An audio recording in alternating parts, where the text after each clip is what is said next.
Tenet is a remarkable cinematic achievement, and I'm always in love with movies that are tackling with that existential sensation that you're walking into the unknown. It happens with movies that are dealing with time. A film like La Jetée of Chris Marker, I suppose that you like. Oh, yeah. Or movies like, it's a sensation that I felt when I watched 2001 Space Odyssey the first time, or watching Inception or Interstellar.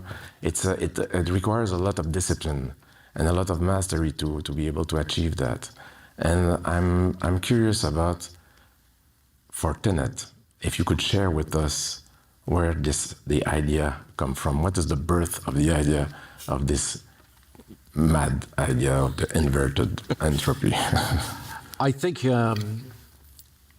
the kicking off point really was a long time ago when I made one of my earlier films, Memento. And the beginning of Memento has a sequence that's shown in reverse chronology because the entire film is then structured in reverse chronology. And so I included a backwards opening, where Guy Pearce shoots Joe Pantoliano in reverse and, begins with him catching the gun and that kind of thing. And it's sort of stuck with me that I'd be interested in exploring that reality, the reality that the camera can show us that we can't see. We're the first, the movie generation, this 100 years or so, we're the first people to ever be able to see time in different ways. It's the movie camera that's shown us time backwards. It's one of the original kind of fascinating effects of what a movie camera can show us. And so I became interested in the idea quite some time ago, really following on from Memento, of rather than the structure of the story being backwards, what if you could literally change the direction of time for a character or for an object and have two directions of time existing in the same frame. So not time travel, not jumping around in time, but actually looking at the physical process of time, which is, I had dealt with a lot in Interstellar. And I'd spent a lot of time talking to Kip Thorne, a great physicist, who helped me with Tenet as well, because it was so much fun sitting around talking to him about the implications of real-world physics. And so much of it is truly stranger than fiction when you're dealing with relativity, black holes, those kind of things.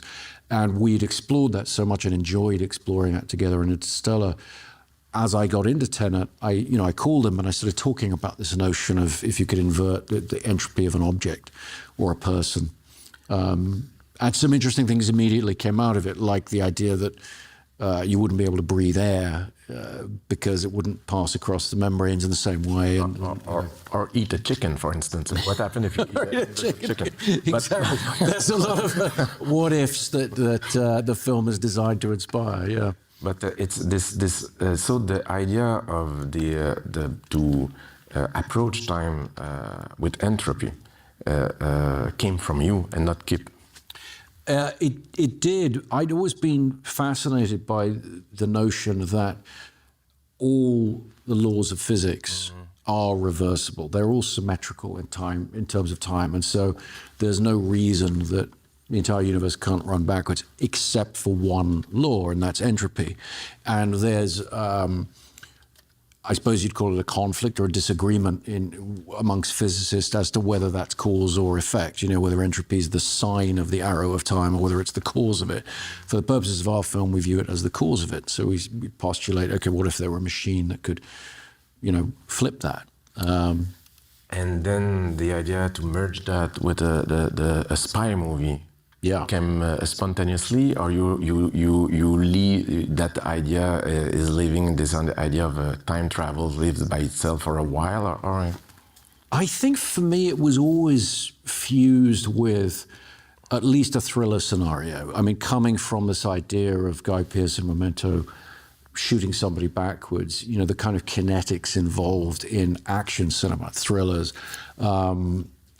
So I think the spy genre was always really part of it for me, because it's the genre that gives you access to all of these wonderful kinetic action movie tropes. The gunfight, the car chase, armies fighting each other, these kind of things. And what I wanted to do was really explore the sort of experience of watching an action film or watching a spy movie, and sort of build out from that and try and build this sort of big screen, very immersive experience, based on that, to try and sort of take it to another level and find a reason for an audience to watch a car chase again and watch it in a different way and try and sort of look down the other end of the telescope at a lot of these tropes that we all kind of know and love from action cinema.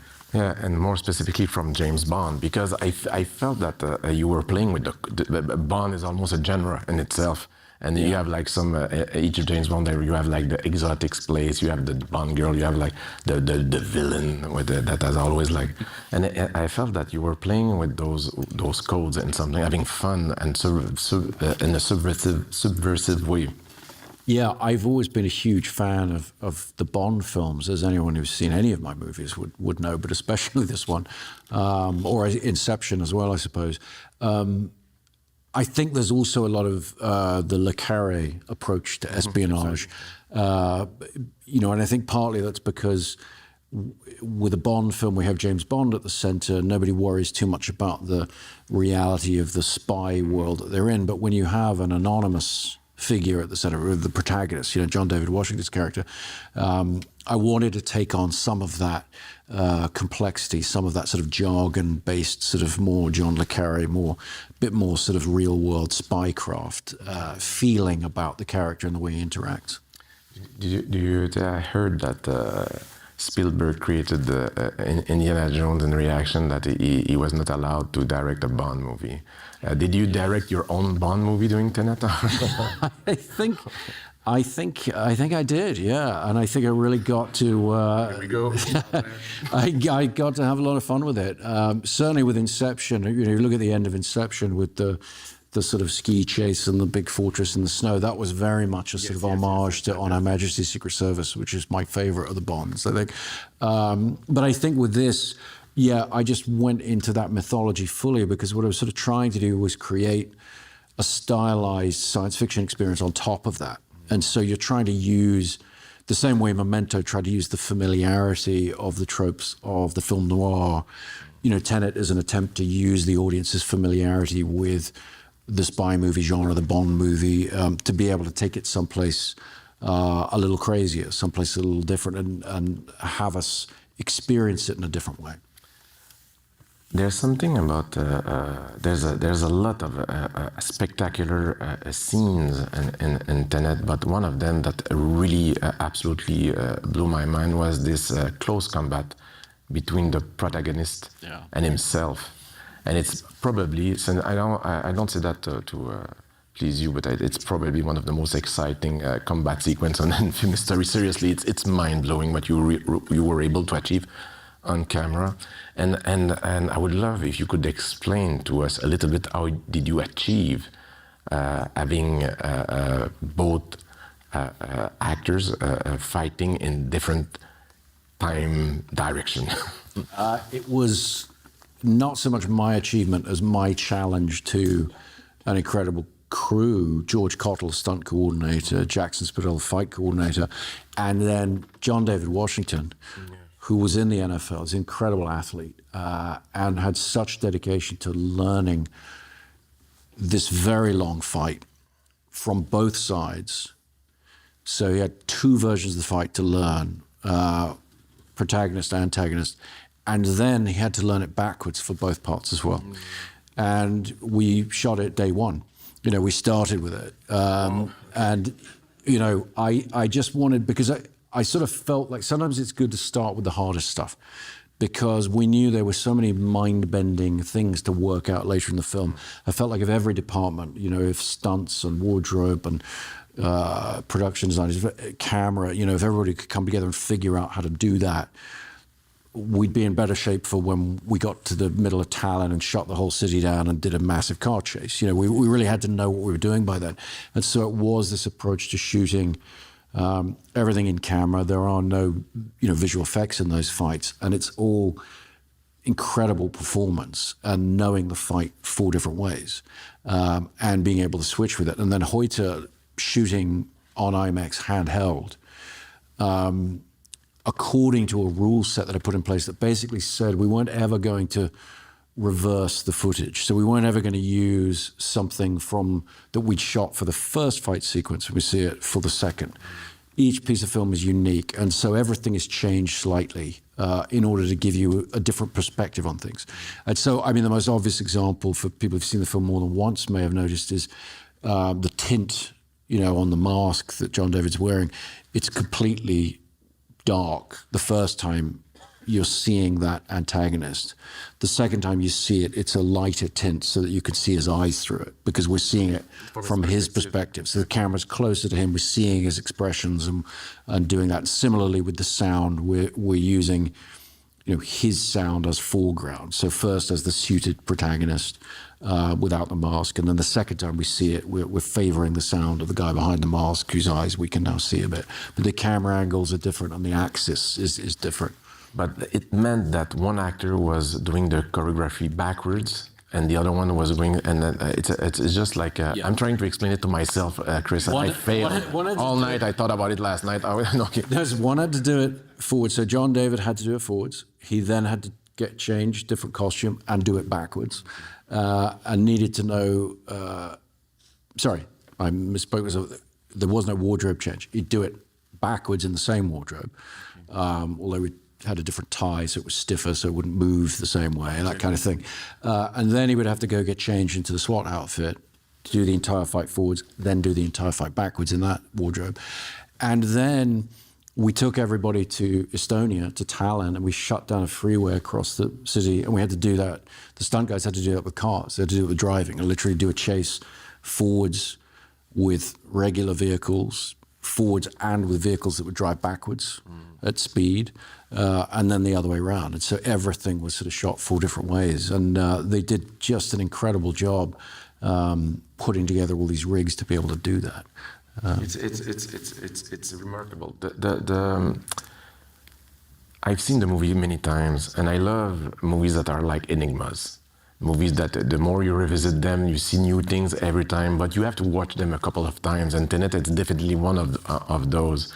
And I went online to see how people dealt with and I seen remarkable graphics where people were trying to explain, and it looks like a madman subway, like with a map.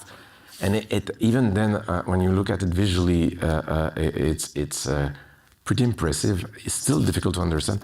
My question is, as a filmmaker, when you make a regular movie with a very simple narrative, you still have sometimes some of your crew members that are confused. Were you the only one keeping the compass on set, or were you?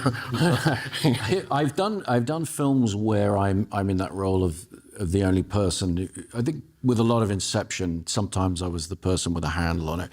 With Tenet, what we found is I had a handle on it when I was writing the script, but when it comes to the execution and the detail, I didn't have a handle on it any more than anyone else. We had to pre-visualize things. We had to look at computer graphics. We had to use tools to be able to look at the palindrome of each sequence, to look at it one way, look at it the other, and work on it from both ends together. So of any of the films I've done, it was the most collaborative effort. We would all get in a room, and there were we said right from day one, we learned this, there are no stupid questions. Because what we found is everybody's brain, you'd get certain things right, and you couldn't understand why other people couldn't get them. And then you'd suddenly realize you were wrong, and a lot of it was about diagrams and rules and all the rest. And so a huge amount of work went into pre-visualization. And we would change things on the previs to make sure that the sequences all worked, completely. So it was a very, very collaborative effort. It was never the basic concept behind Tenet with the mixing of timelines within the frame. It was something that we realized as we shot, you were never able to intuit.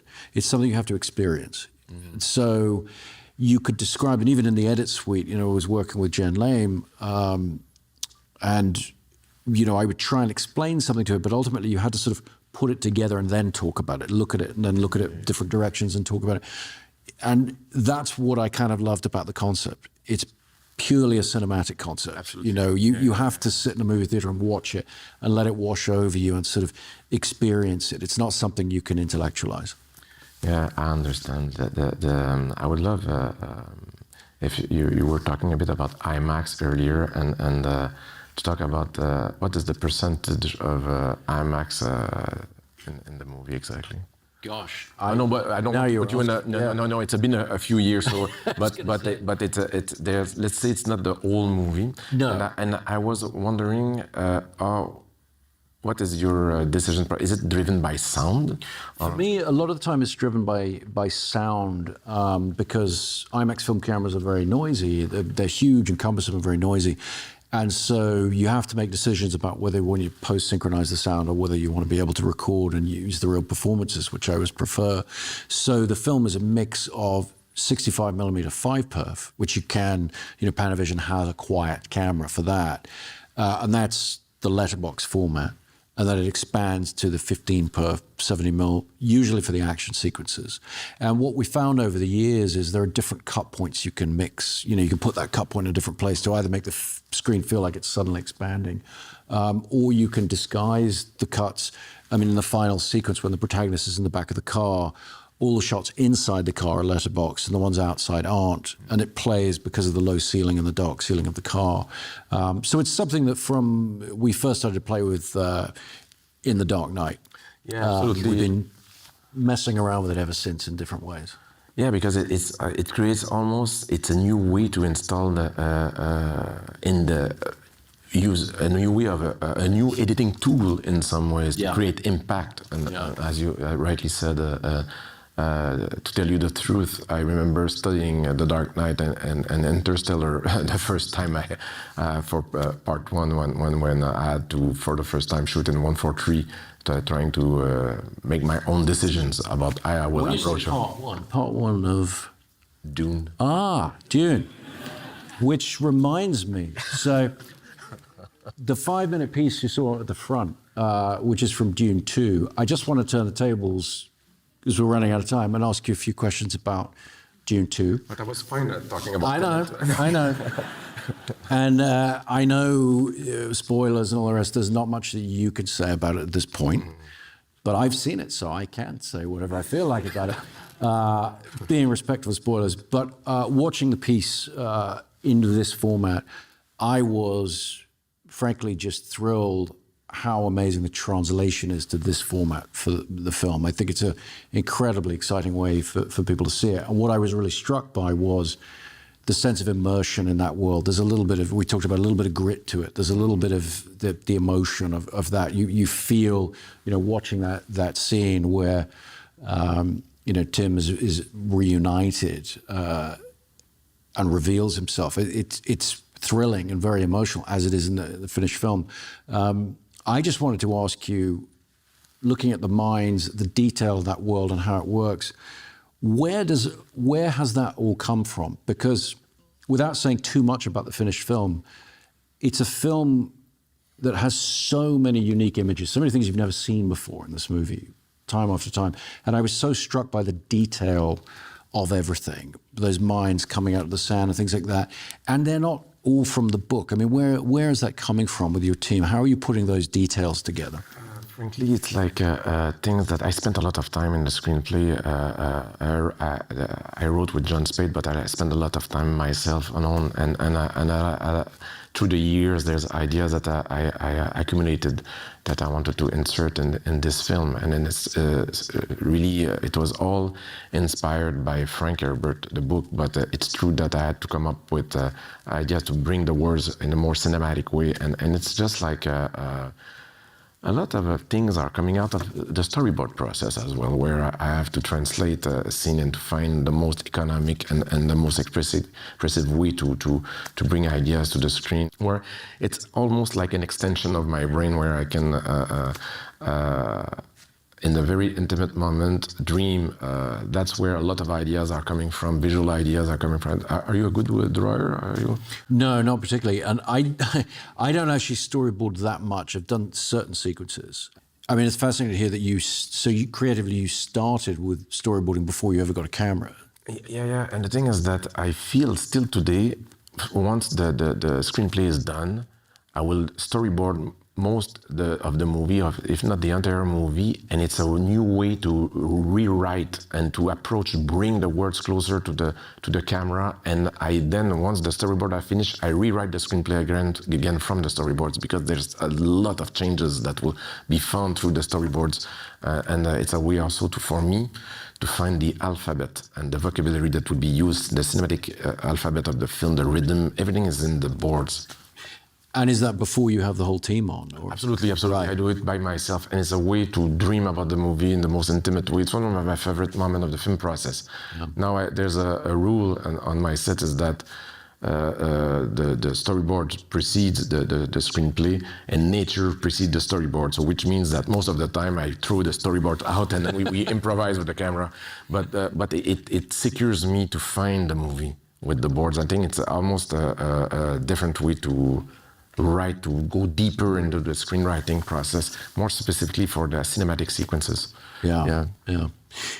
So, what do you feel comfortable telling this audience about the new film? What are you comfortable revealing in this environment, if anything? But listen, first of all, it's like a movie that I've tried to create that to be a standalone, meaning that it's like a direct continuity of part one, but I wanted the movie to be able, someone who will have not seen part one will be able to enjoy part two. I gave enough clues in it to make sure that someone, you don't need to have seen part one. I will say that I feel it's a much more, I don't know if you agree with me, a bit more muscular movie. It's a movie that has more action sequence, and as a filmmaker, it was much more challenging, but definitely much more fun doing it, because it's like it's a guerrilla warfare movie where we follow Paul and Shani starting to do guerrillas against the Harkonnens, and I will say for the fans of the book, the people who know the book, that the movie is slightly different.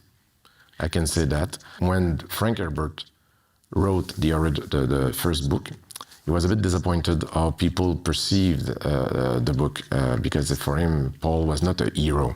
He was a dark figure. He was someone. For him, it was like the book was a cautionary tale about messianic figures. And to correct the perception, he wrote Dune Messiah to make sure that people will understand that. So I tried at my best to do this adaptation closer to the initial intention of Frank Herbert.